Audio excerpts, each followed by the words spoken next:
Alrighty, so this show is about a young martial artist named Shurato, and during a tournament between him and his friend Gay, they were suddenly teleported to another world. When Shurato comes to, he luckily just so happened to meet this girl that's the same age as him, and she just decides she's his girlfriend right then and there, and that she'll follow him everywhere. What a fucking lucky dude. After Shurato and the girl introduced each other, his friend Gay, who he was just sparring with a second ago at the tournament, is now wearing a samurai armor and, just attacks him out of nowhere. Gay also swears that he is not going to stop until he kills him. Shurato is just left fucking confused as fuck, not knowing what the hell is going on, and after that he is saved by some warrior. Shurato and the girl are taken to meet the goddess Vishnu. She basically says that Gay and Shurato were reincarnations of some ancient warriors, and that the great evil Ashura clan has returned from being sealed away from 10,000 years ago, blah blah blah. Lady Vishnu then said that because the Ashura clan is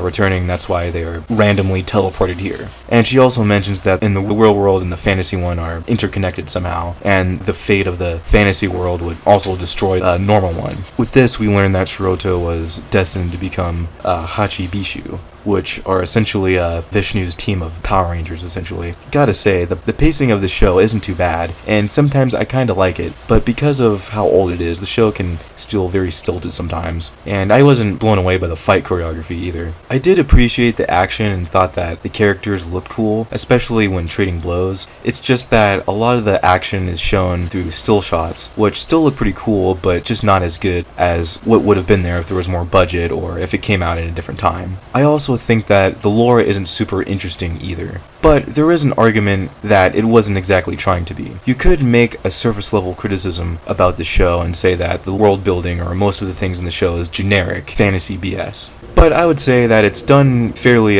solidly, and the world isn't exactly the focus of the story. It's mainly like the characters and the interactions that are happening with them.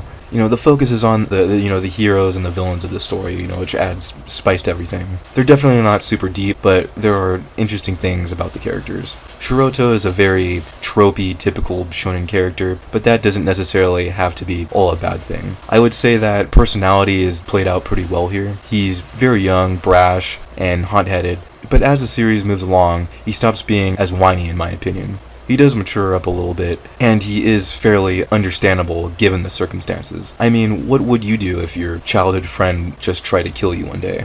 I guess as far as, the presence of a character is concerned, Guy worked, though I will claim that there is not a whole lot to him.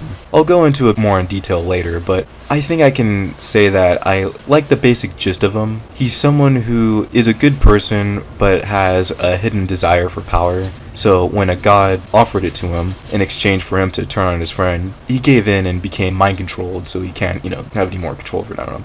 I kind of somewhat like the duality between the kind friend character and his inner ruthlessness, but like I say, in the end, he's just not all that much to write home about.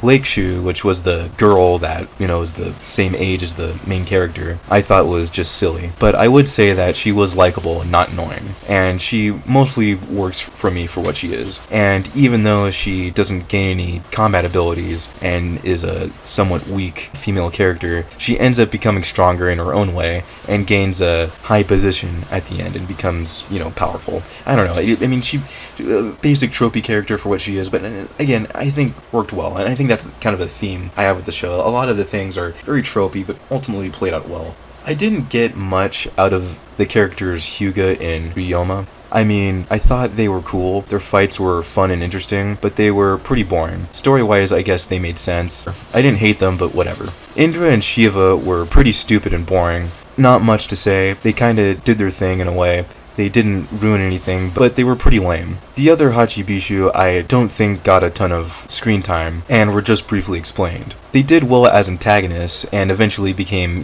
good and worked alright there as well. Not super interesting, but okay, not everything needs to be super detailed. I would describe the show as a shonen of some sort with a basic-ish battle system. I thought the powers don't make a ton of sense, and are kind of hard to understand. Some of the abilities were just so over the top and ridiculous, and I'm not a fan of the strategies, or, lack thereof, used by the main characters. It just felt like they were all just shitting out power energy at each other the whole time. Other than that, there were some silly controversies that left a sour taste in my mouth, like when Shurato got mad the other two warriors were fighting. Oh, boo-hoo, friends shouldn't fight, it's just not right. Like many other shonen, the show kind of turns the main cast into friendship hippies, where they talk about how much they care about each other and will defend their honor. And it totally makes sense why Shurato was hesitant for so long when fighting against his childhood friend Gay, but at times, I still can't help but think that the main character is just a little whiny, despite being justified for how he feels. Once again, in shonen, the main character is afraid of sex and girls, yet there's a beautiful girl who wants him more than anything, but he's too much of a fucking puss to do anything. Strange. We then learn that one of Vishnu's advisors, the general of Diva gods named Indra, was secretly the enemy the entire time. Gay is then revealed to be in cahoots with him, and they attack, leaving Vishnu turned to stone and the rest of the warriors believing that Shurato did it. The next couple episodes focuses on Shurato and his friends fighting against a different member of the Hichibishu, while at the end of, fighting them, getting them on their team. And of course, in these battles, we learn more about the characters and their backstories, of course. I don't want to spoil all of them, but I just wanted to say that I did like Riga as a character and thought that he was pretty solid, all things considered. I like how he discovered on his own what was going on, and as the show goes along, I started to appreciate his combat ability. He's a highly trained fighter that always has a trick up his sleeve, and his personality complements this with his laid-back demeanor and, flamboyant attitude. Range, or Renge, I don't know how to pronounce that name, wasn't too bad either. I guess I kind of like the story about her and her, crush fighting to the death, I guess. There was this thing where she didn't want to admit that she liked him. He always wooed her when they came across one another. The whole thing to me seemed like the show wanted to depict just how dedicated to her skills that she was, and that she was dead set on being an excellent soldier. But the guy always showed her that there's a different side to things. And in the end, they were warriors, and long ago they decided to dedicate their lives to just being that. And the guy decided to go out against the one he loves, and she held true to who she was and being a soldier and all that shit.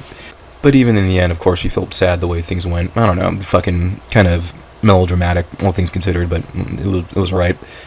Shurato and the gang have to go through a lot of obstacles in order to cure Lady Vishnu and get back to where she's at. And of course, along the way, Indra and Guy, of course, plot to get rid of them. I have to say that I did kind of like the things that they had to go through. It was an action-packed ride, which always kept things somewhat fresh, at least. Once the show starts to dig into the middle and the end part of a particular location slash objective slash arc, the whole thing did have some staleness after a while. I am the first to say that the overall episode count should have been lowered. However, the show does an okayish job at adding context to everything. There was some stupid shit where Lakeshu learns that there is a spell you could cast where if a girl sacrifices herself, her boyfriend will get a brief power boost. Doing this kills the girl, but don't worry, the girlfriend was always fine anyway somehow. I don't know. Some of the battles were cool, but the whole experience just seemed to drop off majorly after a certain point. I would say it's a little bit before Shurato returns to the human world.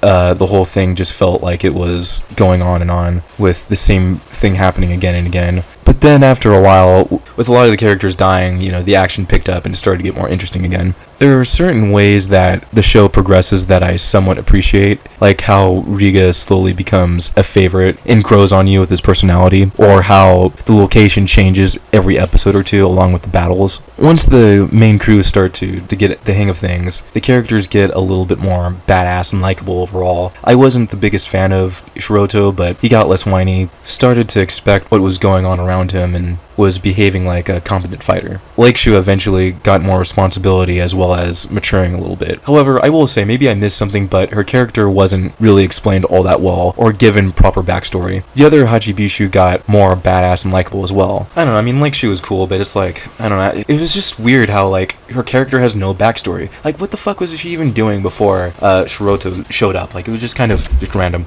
Nothing really much to make note of, but not bad overall. I have to say though, just because the main character got a little better doesn't mean I don't think he wasn't unrelatable and flat. He spent a long time bitching about his friend turning, which initially is understandable, but just becomes whiny after a while. Like, okay, your friend is under a spell, just defeat the main villain, and eventually Guy should go back to normal. Shurato is way too uninterested in sex to be a relatable human teenage boy. And to top it all off, the character was just a very tropey, generic mess. Now, for slight spoilers for the end of the show, the resolution to the rival character seemed okay. However, I would still like to know more clearly about what happened when he first appeared to the other world. He says that his inner darkness was essentially taking him over, and his desire of obtaining power led him to becoming entranced. But throughout the show, Gay sometimes switched back to who he was before. And with this, we see he is being mind-controlled. So I guess Guy being evil was Indra's doing the whole time? Did Guy agree to becoming evil? It didn't quite seem that way when Indra just took mind control of him. I just would have liked to see the scene where Guy agreed to being mind controlled or something like that, if that happened. Did Guy agree to being mind controlled, or, like, it wasn't fucking clearly explained at all. Like, from a certain perspective, you could say, like, maybe Guy didn't do anything wrong at all. He was just teleported to the wrong fucking place and turned evil for no fucking reason. And even if Guy gave in to wanting power, it's not clearly stated whether or not he agreed to do all of the horrible things, or if he was being mind-controlled. Like, maybe he agreed to kill Shurato for the sake of it, but as far as all the other killing and taking over the whole world, I'm not quite sure he agreed to do that. And I hate the trope where a character sees that another character is about to be shot and has to sacrifice themselves. Like, there was no other type of maneuver you could have done, and to top it all off, the ending was just very convoluted. It was just a good old balance your yin and yang, don't give in to the darkness within type theme. And it wasn't really saying much. To me, this one gets another mediocre rating of 5 out of 10. I did thoroughly enjoy my time with it, but there was just so much holding it down. And if you are really into Super Sentai, old school anime, and I don't know, maybe you're just interested in Saint Seiya, or then you could get something out of this. I really do think that this is something that some hardcore fans could get something out of. Heck, like I said, I did, but the positives just don't outweigh the negatives. The pacing isn't too bad. I would even say that it moves along quite nicely and is somewhat of an easy watch even. I didn't have to fucking struggle to stay awake to watch this one, or to fucking pay attention. But it's a little too long at 36 episodes, and the events that take place aren't always super interesting. But not that bad, kinda cool.